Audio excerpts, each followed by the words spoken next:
we don't have a whole lot of young folks going into the trades anymore. And so if I can take these young men and women and say, hey, you want to come and program a robot to print a building? Yeah, that's a lot more enticing. That's way different than carrying block. Hey, you want to lay this 8-inch block or Yes. 12-inch block and fill it full of concrete and rebar? And typically that's a no. So.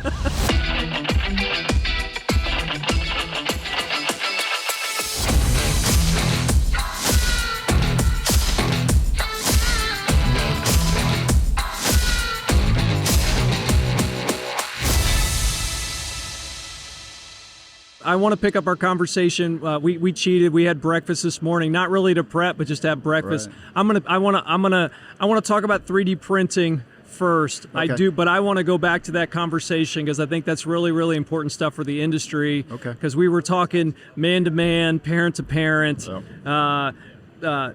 Sandwich generation stuff. Yep. And I think that's really important in an industry that's, I think, really struggling for content like that and conversation about that. So, but we're excited. I know you are absolutely bullish on 3D printed buildings. Yeah. So how'd you get there? Where are you going? And how do you feel like it transforms our industry?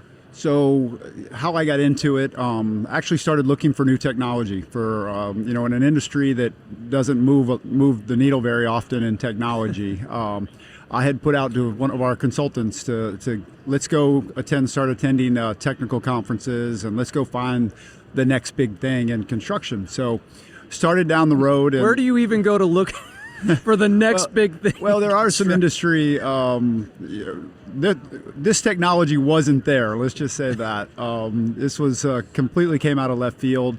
I had heard about it. There was some homes being printed. Nothing really in the commercial side. It's popular in Europe. The gantry system it's got its limitations. So we're getting ready to start a project up in Athens, Tennessee, and got a call. It was a masonry, 8,000 square foot masonry building. Got a call 3 weeks before we were supposed to start and said, hey, we're gonna 3D concrete print this. And so our customer brought that technology to us, and all of my folks were like, we're doing what? we're gonna print this building. So we ended up talking to the municipality, trying to get the plans changed, and ended up getting it done. And so a group by the name of Allquist came in with their robot technology.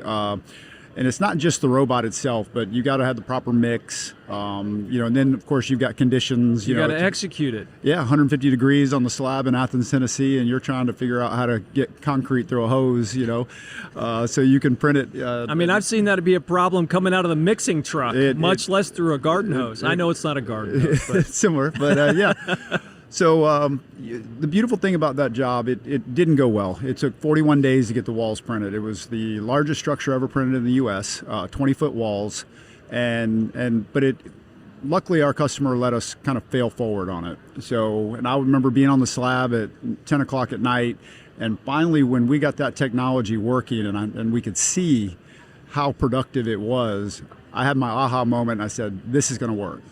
And so right after that, we went into design with our client on another location in Huntsville, Alabama. It was 5,000 square feet, 15-foot walls, and so we took the lessons we learned in Athens and we applied them to Huntsville, and we went from 41-day print to a 7-day print for the walls. So actually caught us off guard.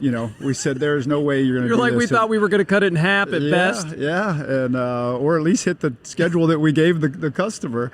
And then next thing we know, we did it in a week. So 5 people on site, 2 robots, so we could swap them. You didn't have the hot moves, and so really laid it out. Our technology group came in and they really did a great job planning it. And again, we did it in 75 print hours and with 5 people on site. So, of course, steel, right time delivery. We had 3 weeks to put the walls up. So now I'm calling steel supplier going, you got to get here tomorrow. Yet? Yeah. So allowed us to move the schedule up. We cut 2.5 weeks off that schedule. And we've actually taken that and we've applied it now. We've condensed them from 16-week projects to we're shooting for 12 12 to 10 weeks to get these projects completed. And that's huge. And that saves general conditions. It's about 15% cheaper than masonry to begin with, and so. But if you can pick up that kind of time and get that customer open and using that space, it's so you said all the numbers. Yep. Because at the end of the day, you can show the picture, but it's the numbers. Yes. So repeat those numbers. 15%. 15% cheaper than our masonry quotes that we had for the job. And so on a 16-week project, you're saving 4 to 6 weeks. We're saving 3 to 4 weeks. 3 to 4 weeks. 3 to 4 weeks. Okay. Yep. Incredible. Yeah. Because those are 3 to 4 weeks. Somebody's selling something. Exactly. So So I see why you're bullish on it. Yep. I've actually purchased two robots for the company. They come in December. They'll be FMGI blue. I can't wait to get them out on the on the slab. And we've got our supplier deals cut, and we're ready to roll this out. We're talking to quite a few retailers that are heavily interested in it, in the technology. We're also talking with some development groups. They're a perfect application for those 5 to 10,000 square foot out parcel retail. So yeah, we've actually priced and planned doing a full grocery store with it. So that's significant. It's coming. Wow. And how cool is it that you had a relationship with a guy that let you fail that big? And let you fail, yes, and to fail forward. I thought that was great terminology, because I think that reinforces and picks up a little bit where our conversation was, the value of relationships, and having the commitment. Not only did they bring the technology, so I guess they had some responsibility. It's like, hey, you asked me to do this, it didn't go as planned, but still, at some point, you're feeling like my job is to hold a schedule. Yes. And you had to own that part of it. That's correct. Yep. And so I know you've shared, you've went through, and you're dealing with some ASTM, some testing. Obviously, you're in Alabama and not Southeast Florida. Correct. So is there anything you can share of how you've had to start to work through the various testing agencies and that sort of information? So we're in the infancy stage of that. We're getting ready to bring on board somebody to manage that whole process for us. But yes, we're ready to start printing wall sections, do deflection testing, wind load testing, just all the cannon testing, everything we need to actually write the specifications for this. And right now there's some white papers out there. Your governing bodies don't have a whole lot of information about it. As you know, being involved in some design, it's well, they don't have anything on it because we were just like printing car parts a month ago, and so that's the bleeding edge. Yes. But the bleeding edge is where the greatest risks and the greatest rewards live. That's correct. So kudos for living on that edge. Thank you. And our hope is that that you get this. If there's any way we can help shine a spotlight on what you're doing, because I think it's good for the industry. Yeah. Well, it helps for workforce development. We don't have a whole lot of young folks going into the trades anymore, and so if I can take these young men and women and say, hey, you want to come and program a robot to print a building? Yeah, that's a lot more enticing. That's way different than carrying block. Hey, you want to lay this 8-inch block or 12-inch block and fill it full of concrete and rebar, and typically that's a no. So, yeah, it's really good for our workforce development and kind of replenishing some of the trades that are going by the wayside these days. Not to mention, when you've got the mason's going to hate me for saying this, but when a mason comes on a job, there's a lot going on. If you've got 15 masons there to lay that, and plus all the helpers and scaffolding.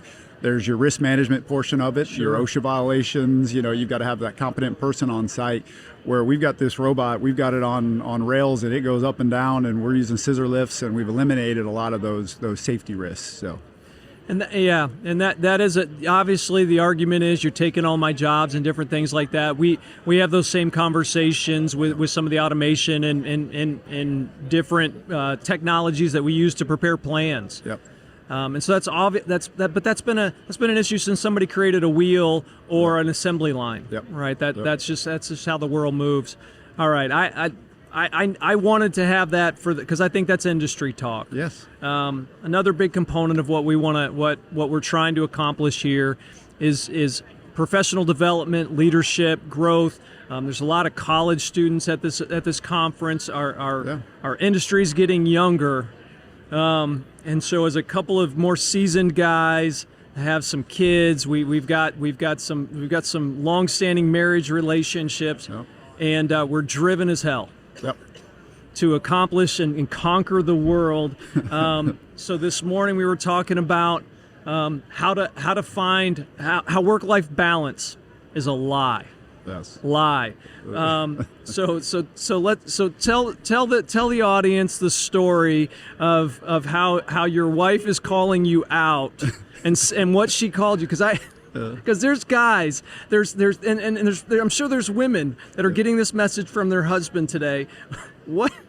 And maybe we can edit it out if you don't want your wife to hear but what did she say to you? How did she describe you? She said, "I get exhausted, Darin." I get exhausted, Darin. That's right. Yeah. So, by the time I speak all the words that I want to speak during the week and come home on the weekends and have that valuable time together and sometimes I walk in on Friday and I can't say another word, and I had to tell our business development group, don't book me for any more Teams meetings on Fridays, because by then I've said all the words I want to say. So it's hard for me to come on and sell the business, when you're exhausted. But yes, work-life balance is a lie. It is.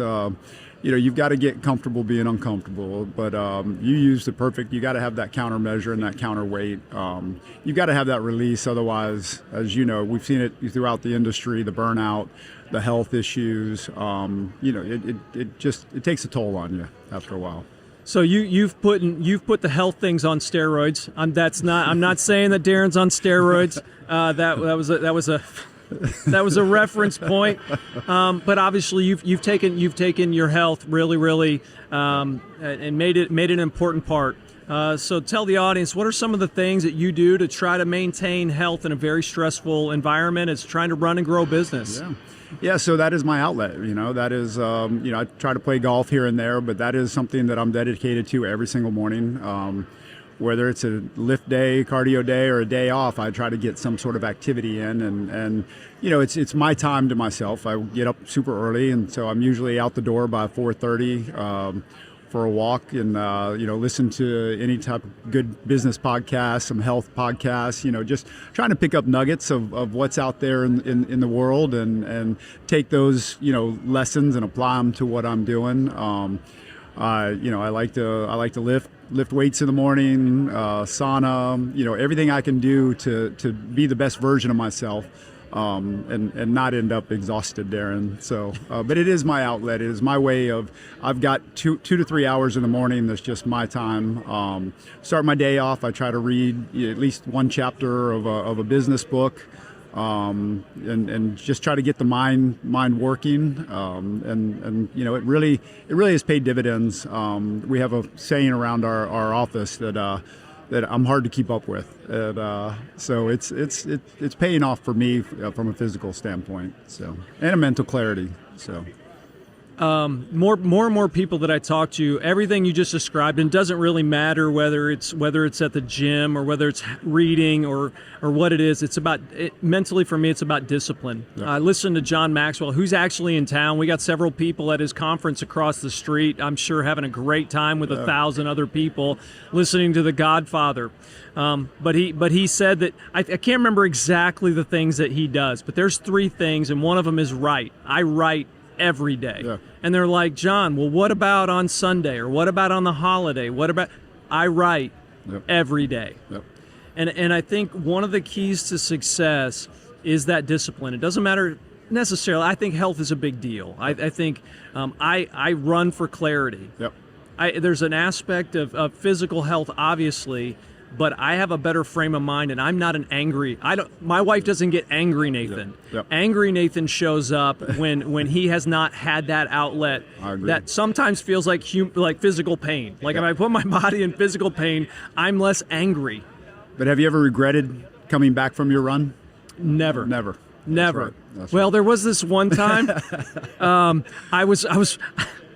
Fun fact: I was out. We were camping out in Claremont, and I was running one morning. I came across 2 black Florida Panthers. I don't know how many people on this planet have been running down a road and saw 2 Florida Panthers cross the trail 100 yards in front of them. I needed new run shorts. Like I was like, that That was, I was like, I looked for some Talk other about fight or flight, right? Oh my gosh. Well, and I'm like, I wasn't going to outrun them. I'm not that fast. Yeah. I'm like, I'm asking some other camper. I'm like, please, Yeah. please, can you drive me back to my campsite? Because I'm pretty sure I don't want to go. All right, so you have one time you regret it, but I don't ever, when you have those arguments and those conversations with yourselves in the morning, boy, this bed is really comfortable, or I don't. Everything's sore, everything hurts. Let's take the day off, and you start having those negotiations with yourself. Just get started, and then when you get to the end of it, you're like, wow, I did that, and I conquered all of those doubts and all of those fears and all of those in your mind telling you not to do it. And you've switched that around, and you've got your hard finished for the day, and then it's easy to go to work and deal with what comes at you. Yeah, so. Yeah. You prepare yourself mentally, and it's a debate. It can be an absolute debate. If you're ever debating, I talked with a guy yesterday. Apparently, there's some technology you can put on your wrist that shocks you to make sure you wake up. I think it was like Pavlok or something. Like, I'm like, this is insane. Like, this is how we train dogs. Like, I'm not. I don't know if I'm that committed. Right. But so let's talk a little bit more about the family dynamic. You have your son, yes, coming to work for you, yes, and so I'm sure there's some pride in that, but there's also maybe some concern, right? Yeah, there's a lot of pride in that. Well, concerns as I check in with him, a couple times a week and just let him vent, and it's usually, I have to ask that question, do you want to talk to your dad or your boss, Oh, that's so rich. Yeah. For those people that have family and business, make sure you hone into that. Yes. Do you want to talk to your dad or do you want to talk to your boss? Yep. Oh, I love that. But it's been a great experience for the both of us because, just listening to him and the things we do, it's sometimes I'm like, we're doing what? And so, to walk me through that, how does that really work? And so I've learned a lot from the other side of the business. But no, he came in, he graduated college, went into corporate sales, decided after a little over a year he was doing great, just said, hey, I don't believe in what I'm selling. And, one of my most proudest moments was at dinner. He said, if I'm looking for somebody to mentor me and the things I want to accomplish in business, but I have you. Oh, and so I get emotional about that one.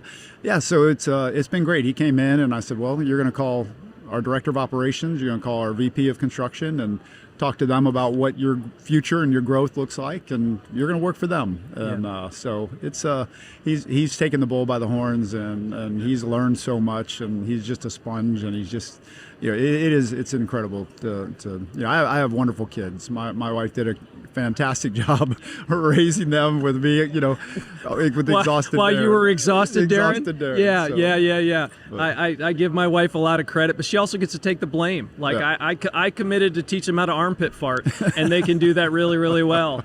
So I did my role. That's right. No, that's really cool that you get to see that. But then obviously the other side of that is I love what you did there. You said, here, you got to go talk to these other guys because if I bring you, if I open the door for you, that sends a different message to the organization that I'm trying to run. And so if I set you up for success differently than I set everybody else for success and problem. The nepotism doesn't have any place in the business. It's not good. So. Yeah, it doesn't end anywhere well. Yeah.